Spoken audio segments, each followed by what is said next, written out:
Salam sejahtera Malaysia, terima kasih kerana menonton video-video dalam channel ini. Sebelum kita mula, jangan lupa untuk tekan tombol subscribe, share, like, dan komen. Let's go!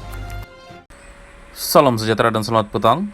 Berita seterusnya, kes SRC Najib gagal lagi.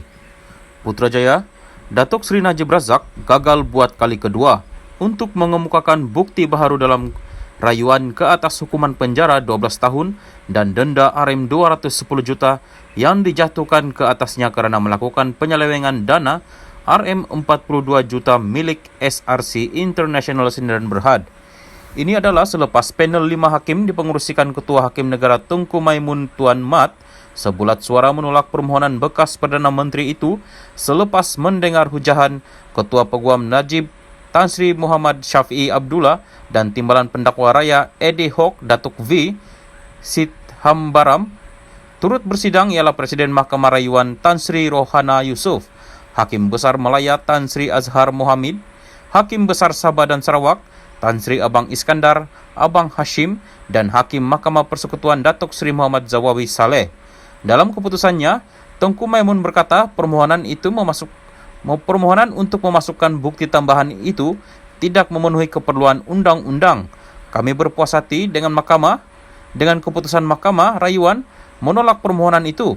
Kami mendapati permohonan ini tidak mematuhi keperluan undang-undang. Tiada kesilapan untuk dirayu. Dalam keadaan ini, permohonan ini ditolak, kata Tengku Maimun.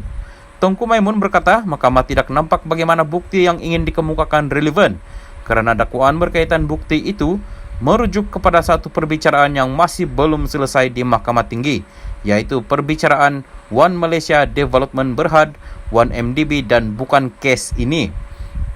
Kami tidak bersetuju dengan perayu Najib bahawa kaitan dengan bukti itu perlu dinilai menerusi isu-isu berkenaan sahaja tanpa perlu melihat kepada pertuduhan atau pertuduhan-pertuduhan.